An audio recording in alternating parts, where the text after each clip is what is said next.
también para tener el respaldo de esta presentación.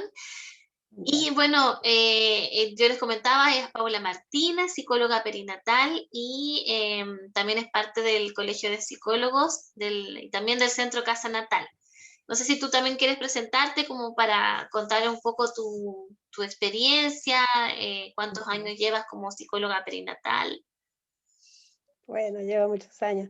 Bueno, cortito, porque la verdad tengo muchos años trabajando en lo que es la perinatalidad, porque yo inicié hace como veintitantos años preparando a mamás para el parto, ¿ya?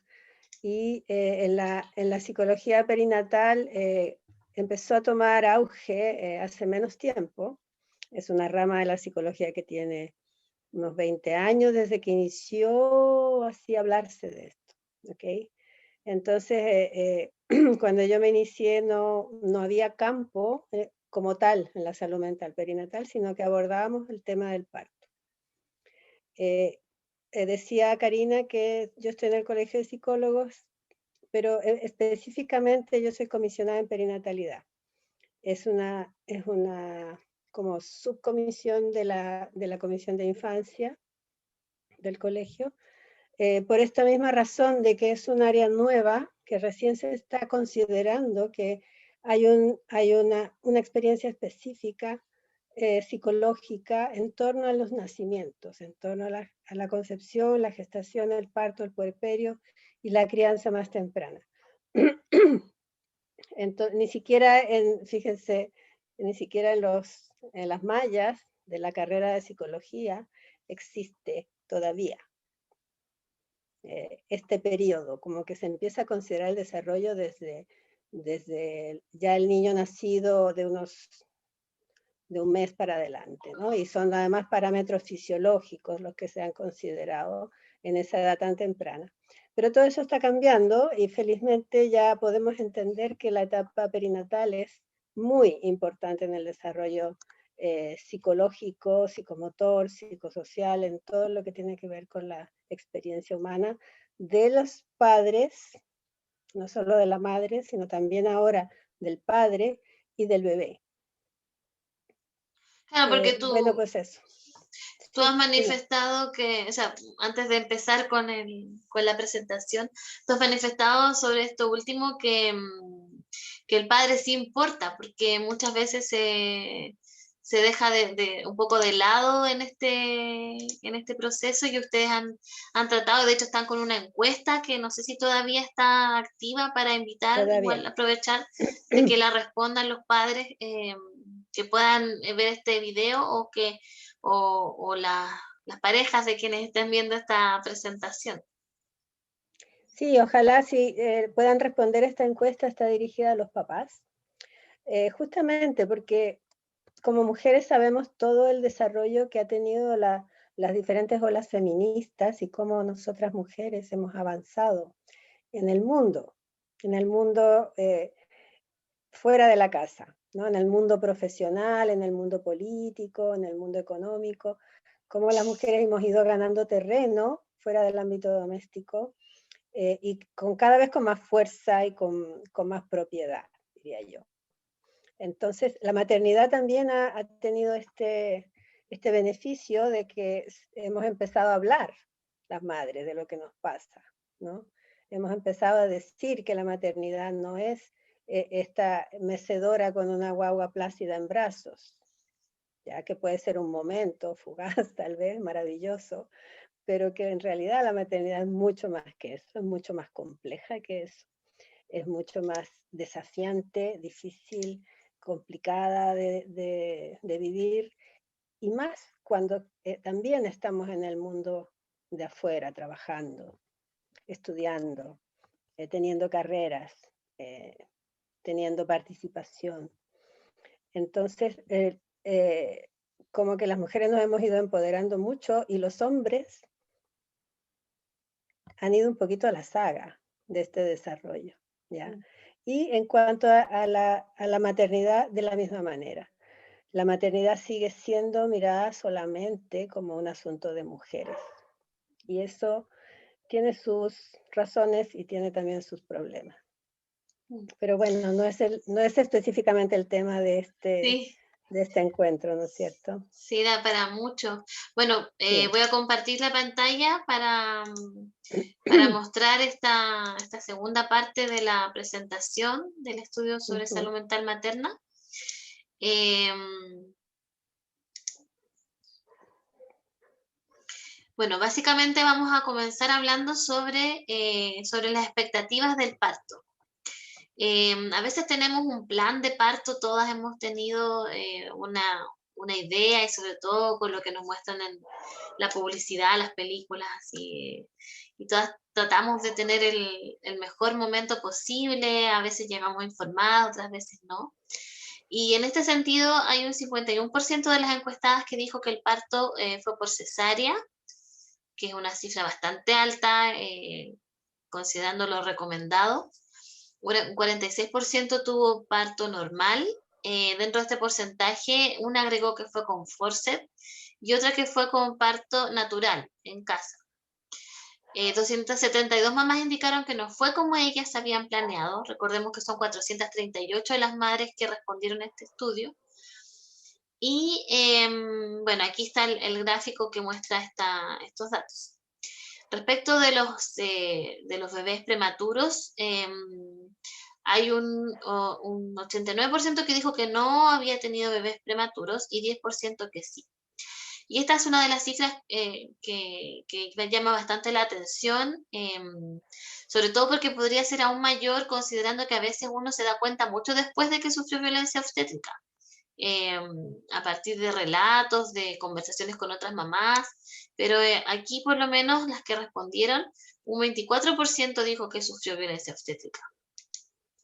Aquí hay algunas frases, algunas palabras que se pueden destacar de lo que les dijeron. Hay algunas que sufrieron cesárea innecesaria, me hizo callar, tú te lo buscaste, les rompieron bolsa de forma innecesaria, no hubo contacto piel con piel, les gritaron, no hubo burlas, las culparon, a una le gritaron te aguantas. Aquí hay algunos de los testimonios. Por ejemplo, hay una que dijo que él había juzgado por su edad en el pabellón antes de tener a mi hija y después también me trataron súper mal. No me dejaron ver a mi bebé después de 1 hora. Al momento de llegar en trabajo de parto me hicieron una inducción y no permitieron que me moviera de la cama en 12 horas. Me desprendieron las membranas para acelerar y al final tuve cesárea por bradicardia del bebé. No pude conocerlo hasta 3 horas después. Otro de los testimonios dice, me empujaron de manera violenta a la otra camilla gritándome. Son algunos de los testimonios, Paula, antes de seguir con la presentación. Ujú. Me gustaría que tú comentaras cómo ves tú esta situación, sobre todo si tú has podido conversar con muchas mujeres, qué es lo que ellas te cuentan y cuál es el impacto que esto tiene en la salud mental. Buena pregunta, Karina. Bueno, antes de seguir igual, yo quiero destacar, no sé si las personas que nos están viendo saben, o tú les comentaste al inicio del alcance de la encuesta. Los resultados que tú encontraste en la encuesta son bastante significativos por el número de respuestas que obtuvo, ¿ya? 400 y tantas mujeres respondieron la encuesta y eso ya nos puede dar una idea bastante cercana a lo que puede estar pasando a nivel generalizado. Mira, yo a partir de esto, de ese 24% me parece, o 23%, de violencia obstétrica, 24%. 24%, o sea, casi una o dos de cada 10 mujeres reconoce haberla vivido. Según mi experiencia, que es tu pregunta, me doy cuenta de que efectivamente muchas mujeres no perciben estar viviendo violencia obstétrica hasta que se encuentran con otros relatos que describen lo que es en sí la violencia obstétrica, porque la tenemos muy normalizada. Está en los protocolos de atención cierta violencia obstétrica como algo normal. ¿Ya? En la asistencia a los partos, se practica violencia obstétrica dentro de la normativa y dentro de del protocolo de atención. Como por ejemplo acelerar un parto para que nazca la guagua antes de que cambie el turno. Eso ya es una violencia obstétrica. Entonces se aplica oxitocina y viene la cascada de intervenciones posteriores. Todo eso, si la mamá que está viviendo esa experiencia o el papá no están al tanto del detalle de lo que es la violencia obstétrica, no la perciben, ¿ya? Porque no, a veces el maltrato verbal, el maltrato sanitario en ese sentido de que se hagan intervenciones que podrían no hacerse, el no esperar los tiempos de un parto, ¿ya? El separar a la madre del bebé es una violencia institucionalizada. Ya cada vez se hace menos, ya cada vez se hace menos, pero igual son porcentajes altísimos. Seguramente si en un tiempo más tú volvieras a repetir esta pregunta, el porcentaje aumentaría por la conciencia que está habiendo ahora, justamente con lo que mencionas en la otra lámina, que es la ley Adriana, que se está discutiendo ahora justamente. Y las consecuencias son a veces devastadoras. O sea, hay consecuencias, bueno, hay un caso emblemático que es el de Rafita, que por violencia obstétrica le hicieron un daño irreparable a la niña. Irreparable, o sea, es muy, muy triste ese caso. Extremo. Ya, ese es un tipo de consecuencia, pero a nivel psicológico también hay consecuencias que tienen que ver con, sobre todo, lo que es la interrupción de la experiencia de dar a luz. Cuando se interrumpe la experiencia de dar a luz, el reconocimiento de la cría es más complicado y puede haber desde un retardo, como una sensación de que el hijo no es tuyo, entonces el apego es más esforzado, digamos, no es fluido, no es inmediato, no es natural, ¿ya? Hay que producirlo, por así decirlo. Eso es como lo más frecuente, pero también llega a haber casos de depresión postparto, de una dificultad mucho mayor para conectarse con el bebé. Y esto es muy grave para el desarrollo, que una mamá con depresión postparto no está en condiciones de atender adecuadamente las necesidades del bebé, ¿ya? Y eso afecta a su desarrollo sin duda. Paula, yo me acuerdo que la vez pasada tú me habías dicho que uno de los factores protectores era que el papá o la pareja o que la mamá decida que se sienta cómoda esté presente en el parto como una forma de poder fiscalizar de alguna forma que no ocurra esta violencia obstétrica. Y también habíamos conversado de que, claro, es importante que una se informe sobre la violencia obstétrica, pero también el papá debería informarse para poder prevenir. Sí. ¿Cuál es tu recomendación y cómo se vive esto en pandemia? Bueno, eso es un problema. Muchos protocolos están impidiendo que el papá esté. O si está, no lo dejan salir, sino que tiene que estar todo el tiempo ahí internado con la madre, ¿no? Por supuesto que es un factor protector, es muy importante. El papá, aún no estando informado, su presencia, su sola presencia, es protectora para la madre porque le da seguridad, le da confianza. Una madre que está dando a luz es lo más mamífero que puede haber. Y una mamífera necesita sentirse segura para parir y para dar el pecho, ¿sí? La presencia de la pareja, sea el hombre, o sea otra mujer, o sea alguien significativo, si no hay pareja, le da esa tranquilidad a ella, le da ese entorno seguro, esa segunda capa de protección de la que hablamos al hablar digamos, el cuerpo de la madre es el entorno seguro del bebé y la persona significativa es el entorno seguro de la madre. Entonces es muy importante su presencia. Ahora, si él está informado, está involucrado, está también como asistiendo al nacimiento de su hijo, eh, 100% presente y es capaz de tolerar ese trance tan intenso que es el parto, bueno, eso ya es un gran plus. Y además fortalece la relación de pareja a futuro, es un poroto para siempre. Mm. Sí, recuerdo también que decías que la OMS recomendaba justamente que en pandemia estuvieran acompañadas las madres y que no, bueno, Es menos que se les uno de separe los de sus derechos, hijos. sí, es uno de los derechos del nacimiento, ¿ya? El que esté acompañada. Bueno, eso me faltó decir en la pregunta anterior que me hiciste. El estar acompañada durante el parto es uno de los derechos del nacimiento recomendados por la OMS y la OPS. ¿Sí? Ujú. Y también el derecho a no ser separada de su cría y el bebé no ser separado de sus padres. Bueno, tú habías mencionado la ley Adriana, esto obviamente surgió a partir de un colectivo de mujeres que están impulsando, hay varios grupos que están impulsando varias normativas, la ley Dominga, la ley Adriana, también la ley que está buscando acompañamiento digno, también la extensión del postnatal a 12 meses, y uno de estos es la ley Adriana, que es justamente la que busca evitar la violencia obstétrica. Comenzó su tramitación en la Cámara de Diputados, en la Comisión de Mujeres, luego de estar más de 2 años en espera. Estas son las típicas leyes en las que esperamos mucho tiempo. Ujú.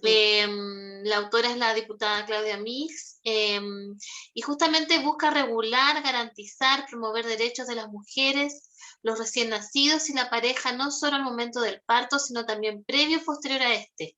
Además, incluye el aborto en 3 causales y la salud ginecológica y sexual.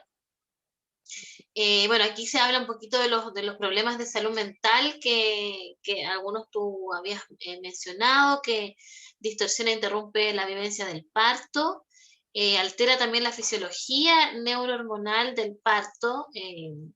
Esto porque también hace que se vada un poco esta sensibilidad, esta acción mamífera de la madre, como que la distrae un poco de esto que se está viviendo tan maravilloso del parto, que puede llegar a ser traumático si se vive una violencia obstétrica. Bueno, Eh, antes de que sigas, perdona que te interrumpa, Karina, sí, pero dime. es que después se me olvida, por eso necesito decirlo ahora. La oxitocina sintética inhibe la producción de oxitocina natural, Mm. ¿ya? Y además hace un disparador de contracciones de manera tan intensa que no es posible controlarlas a nivel o enfrentarlas, fluir con ellas a nivel fisiológico, ¿ya? Entonces, por eso es tan complicado y además te inhibe la producción natural de oxitocina.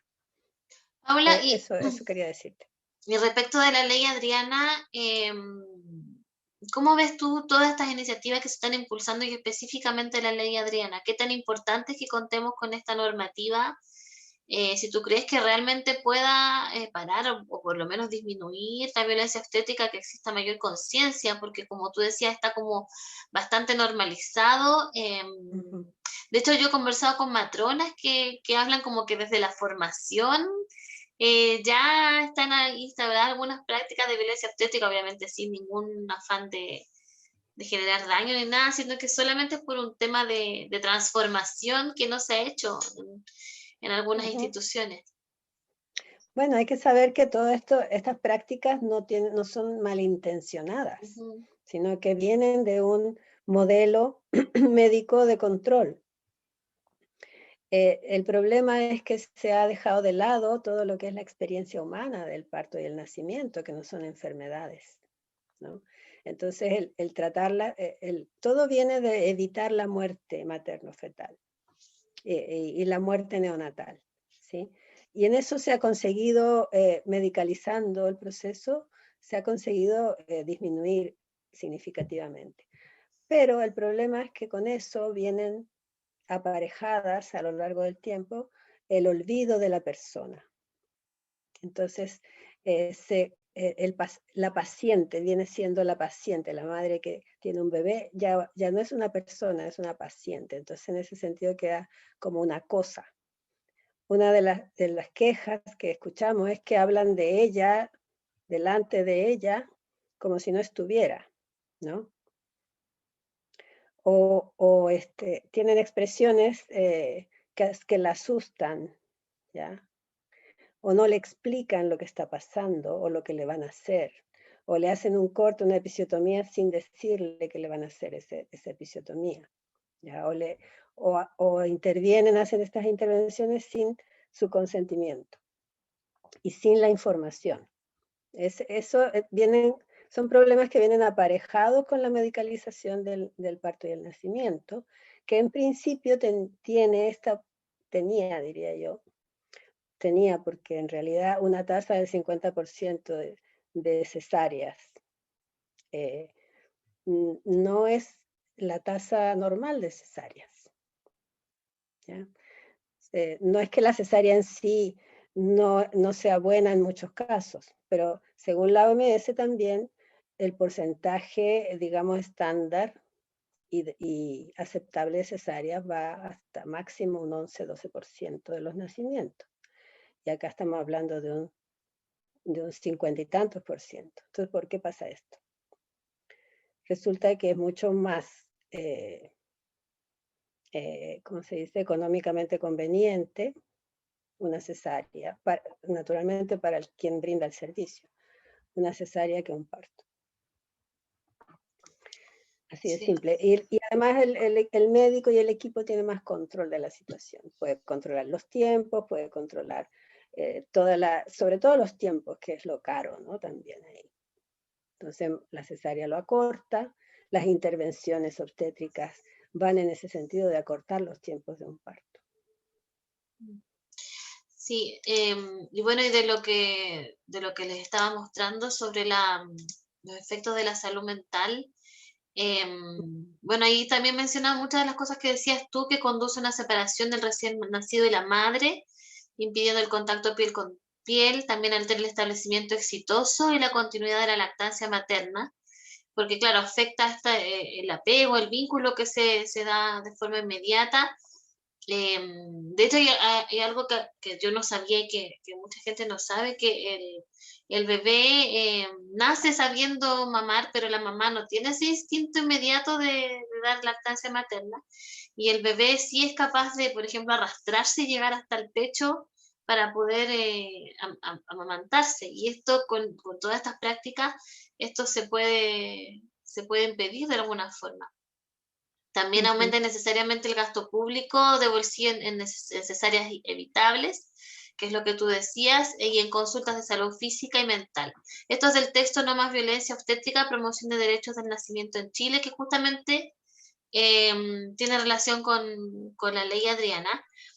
Y me gustaría que comentaras esto último que yo mencioné, pero también me gustaría hablar de una ley que es muy importante también, que es la ley Dominga, que igual de alguna forma habla de violencia obstétrica porque habla del duelo perinatal, duelo gestacional, que también pasa esto de que fallece el bebé y la mamá queda ahí al lado de otras mamás, escucha llorar bebés.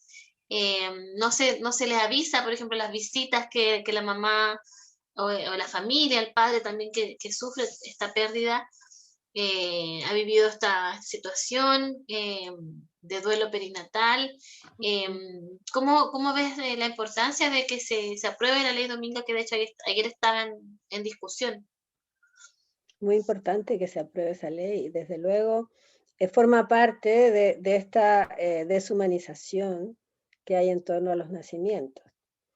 Porque como tú dices, o sea, no hay un protocolo específico para la atención de la pérdida neonatal, ¿ya? Entonces los equipos no saben qué hacer con esto, ¿no? Queda como al arbitrio y a la sensibilidad de cada profesional o de cada equipo cómo manejar la situación. Y no habiendo protocolos, bueno, generalmente no se hace lo que es recomendable hacer, ya que precisamente es atender a la mamá, a la pareja, y a la familia, ¿ya? Y creo que uno de los puntos de la ley es proporcionar un espacio separado para que no haya como este contacto con los bebés que han nacido sanos, que las mamás están dando pecho, que hay toda una situación donde la madre que ha perdido a su bebé o la pareja que ha perdido a su hijo o hija entren en mayor angustia y estrés. Es parte de lo mismo, es parte de lo mismo. Es muy importante ambas leyes, todas las leyes que se están discutiendo y que están poniéndose sobre la mesa para visibilizar que esto es importante.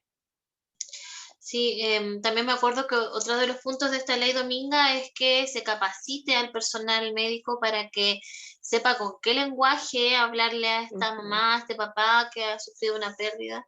Me parece que es algo súper importante. Antes de pasar a la lactancia materna, que tiene mucha relación bueno, con la depresión postparto, con toda esta situación, también puede verse impactada con la violencia obstétrica. Te quería comentar, hay una pregunta y un comentario en la transmisión. Una es de Jocelyn Carrasco, que ella dice que cómo puede saber que el doctor que la está atendiendo tenga ese conocimiento y respeto al momento del parto. Buena pregunta. Sí. Es súper buena pregunta, sí. ¿Quieres que yo conteste? Sí, quería decir algo muy breve yo, pero tú seguramente, o sea, tú tienes mucho más conocimiento, Dale, pero dale. No, dale.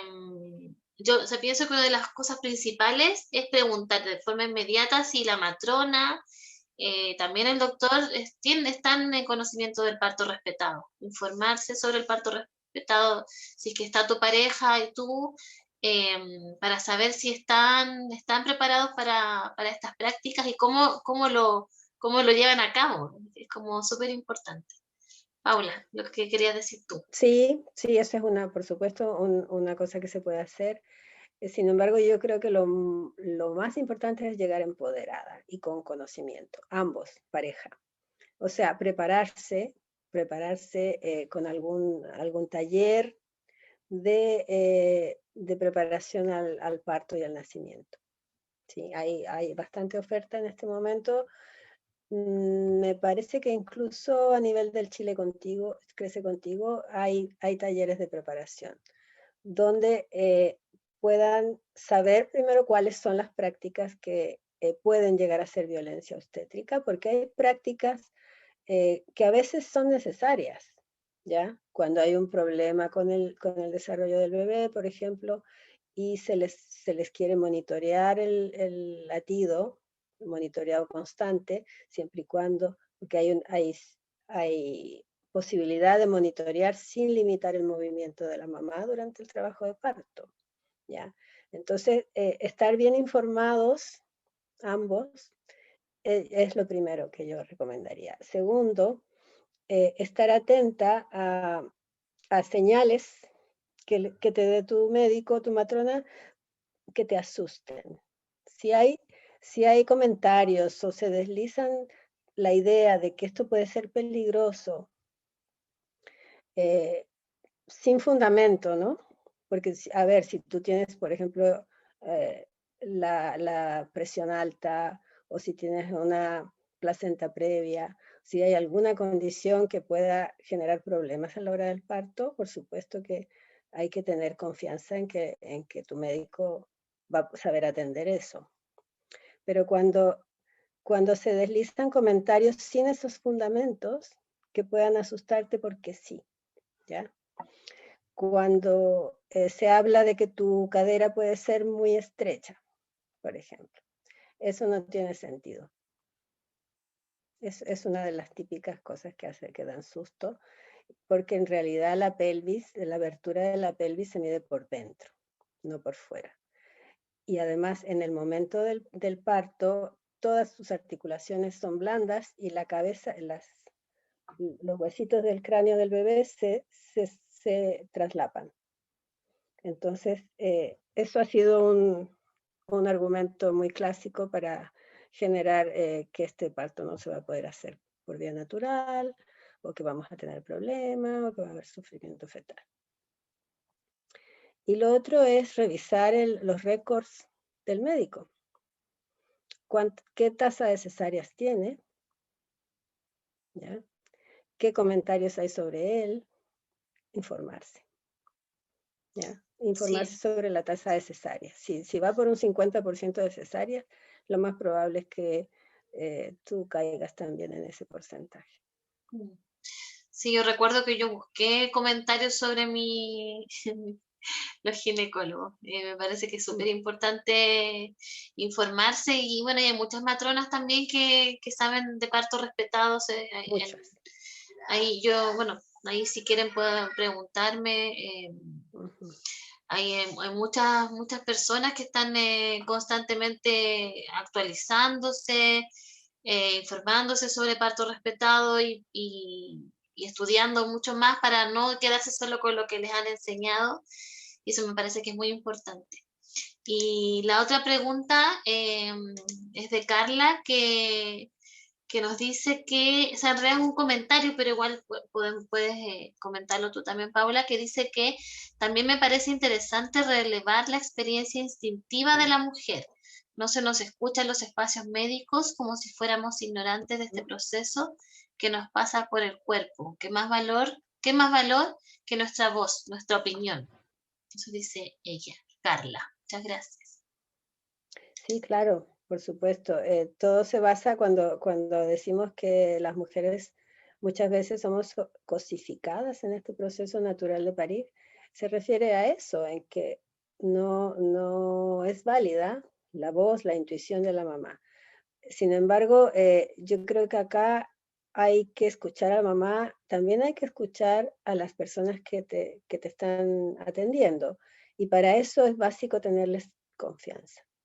Entonces la elección de tu equipo es fundamental. Como dice Karina, hay muchas matronas que están en otra parada hoy día, que están por los partos más fisiológicos y que están como queriendo humanizar los nacimientos y los partos, y por ahí yo creo que es por donde hay que caminar, para que no caigamos en manos de alguien que nos vaya a tratar mal. Sí. Paula, también, Jocelyn pregunta que, no sé si tú sabes, que pregunta que en qué etapa del embarazo la derivan a una matrona. Yo por lo menos no me acuerdo, yo no sé si tú sabes. Yo he Em, visto que las derivan muy tarde y que más bien es como casi llegando al parto. mm, sí, Entonces, yo recomendaría que consulten antes, sí, ojalá antes, depende del sistema donde se vayan a atender. sí, lo más importante es estar informada, porque al estar informada eso también baja la ansiedad de las Ujú. mamás, porque a veces da mucho susto, muchas cosas, entonces lo mejor es preguntar a una persona que Ujú. sepa, y ahora que tú estabas diciendo, claro, a mí me derivaron a matrona en las 36 semanas, así como que me derivaron a la Casi que no matrona llegas. y mi hija se adelantó, o sea, conocí a la Claro. matrona en el parto. Y bueno, ahora les seguimos comentando Ujú. sobre lactancia materna, sobre lo que viven las mamás, las 438 mujeres que respondieron a esta encuesta, que recordemos la mayoría son chilenas. Parece que me fui más ahí sí.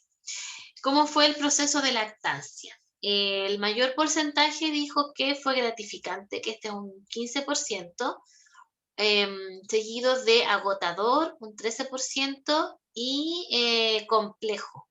También hay definiciones como que mágico, frustrante, muy fácil, doloroso. Hay como una diversidad de conceptos. Y más allá del gráfico, las mamás encuestadas nombraron una serie de conceptos como por ejemplo placentero, natural, encantador, tedioso, no me gustó o estresante. Al agrupar aquellos conceptos positivos y los negativos o complejos, estos últimos representan un 52%, los que son positivos un 36% y ambos un 11%.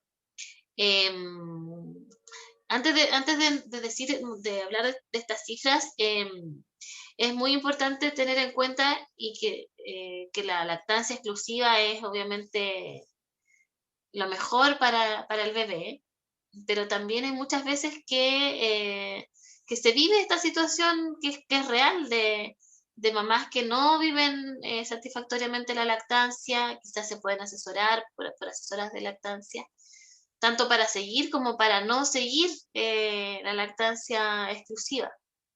Y por eso yo quise visibilizar estas cifras para que no sientan que a veces son las únicas que se sienten Mm. de esta forma. Em, Voy a terminar esto para que tú también, Paula, puedas comentar esa situación. En el caso de quienes dieron lactancia mixta o totalmente de fórmula, un 32% dijo que se sentía frustrada por este motivo y un 22% tranquila, que seguramente estaban informadas y fue una decisión personal. Hay un 68% que dio lactancia exclusiva, un 6% con fórmula o relleno y un 25% lactancia mixta. Para quienes dieron lactancia mixta o exclusivamente de fórmula, se les consultó quién le dio esta indicación, o si fue una decisión personal o presión social. Un 63% dijo que el pediatra, un 31% por decisión personal y un 6% por presión social. Esas son las últimas cifras y me gustaría, Paula, que comentara justamente esto de, por una parte, la importancia, no solo por el alimento, sino que de la relación, el vínculo que se genera en la lactancia materna exclusiva, Ujú. pero también esta presión que existe de como de que una a veces se siente mala madre o que no sirve, no sé. Hay muchos como conceptos y mitos en torno a la lactancia materna y una se siente tan frustrada a veces por no poder hacerlo. ¿Cómo ves y qué podrías decirle tú a esas mamás que están a punto de tener sus bebés o que están en el proceso justamente de lactancia? Bueno, creo que pasa un poco lo mismo que con el parto natural. O sea, hay un óptimo que es un parto fisiológico con cero intervención, hay un óptimo que es lactancia al pecho exclusiva, libre demanda. Sin embargo, no siempre se puede y no hay que culparse por eso, porque las circunstancias de cada cuerpo y de cada mujer y de cada bebé y las necesidades a veces son variadas. Entonces, también yo creo que hay que, junto con toda esta visibilización del parto y la lactancia, también viene una idealización. Y de ahí viene la frustración, de la expectativa de perfección. No hay que ser perfeccionista en la maternidad, porque con el perfeccionismo vamos a la frustración, ¿ya? No existe la perfección. Entonces, eh, si se puede, fantástico. Un parto fisiológico, por ejemplo, con cero anestesia, que sea exitoso, que nazca un bebé sano, es una gran cosa. Como un regalo, ¿ya? Pero lo importante es que nazca el bebé y que esté sano y que ojalá se apegue a la mamá y que ojalá inicie la lactancia en ese momento, ¿ya? Pero los ideales yo creo que no nos sirven demasiado. Yo creo que a veces nos llevan a frustración. Por lo tanto, es lo óptimo para cada diada es lo que los haga sentir bien. O sea, que el niño se esté desarrollando, que quede satisfecho y que la mamá esté eh, cómoda, ¿ya? Que pueda descansar y que se sienta feliz de estar de tener a su hijo y poderlo alimentar con fórmula, pecho exclusivo o mixto. No importa. Ya nadie va a poner estrellitas aquí o allá de quien lo pudo hacer perfecto, de quien no llegó a hacerlo como creía que tenía que ser. Entonces, también bajemos la autoexigencia. Las mujeres somos demasiado autoexigentes. Creemos que tenemos que llegar a todas al 100% y es demasiada expectativa. Eso es Ya, lo que puedo decir. además que tengo entendido que si bien la lactancia exclusiva tiene muchos beneficios, también con al dar mamadera y estar con esta observación, mirando al bebé mientras uno está haciendo, también se Ujú. genera el vínculo y también se genera oxitocina. Sí, De hecho, si el papá le da la mamadera, también se genera también. un vínculo. Por supuesto, es más importante la mirada, la forma de tomarlo, el cariño que se pueda expresar a través de este acto de alimentar al bebé, es psicológicamente el alimento, ¿ya? Mm. El cómo lo sostienes, si estás cómoda sosteniéndolo, ¿ya? Si te gusta dar el pecho. Hay mujeres que no se sienten cómodas dando el pecho, ¿ok? Y está bien, no pasa nada. Si te sientes cómoda, si tu bebé queda satisfecho, si estás también bien informada, también las asesoras de lactancia son súper importantes porque hay hartas circunstancias donde los saltos de crecimiento del bebé hacen que la lactancia digamos, ¿cómo se dice? Entra en crisis, por así decirlo, como que eh, se tiene que dar un tiempo para superar esa crisis y que la producción de leche se ajuste a las necesidades de crecimiento del bebé, que a veces son muy rápidas, ¿no? Bueno, ya estamos terminando esta presentación, pero yo creo, Paula, que como que una de las palabras claves de esta segunda parte es estar informadas, empoderadas y bajar las expectativas, o sea, y también estar informadas justamente para bajar los niveles de ansiedad y no ser tan autoexigentes. Sí, No sé si estás de sí, acuerdo que es como el totalmente, llamado, sí, el llamado totalmente de a... acuerdo. Sí, sí, las mujeres tendemos a querer hacerlo todo perfecto y Mm, creo que eso tenemos que cambiarlo. Vamos a mm, ser más, más compasivas y más amorosas con nosotras mismas. sí, verdad. Así que bueno, ese llamado a quienes nos están viendo en este momento, agradecer a quienes hicieron sus preguntas, sus comentarios, a quienes estuvieron conectados y también a quienes nos van a ver después, más adelante, tanto en Facebook, que queda siempre ahí ilimitadamente la presentación y también después a través de Instagram, ahí vamos a ir compartiendo videos. Así que gracias Paula No, por acompañarme. gracias a ti por invitarme y darme la oportunidad de conversar con gente que está en esto. Muchas gracias y también gracias por tu trabajo. La encuesta ha sido realmente muy importante. Ujú. Ya Paula, que estés muy bien y gracias a quienes nos están viendo. Bueno, un Chao. besito. Chao.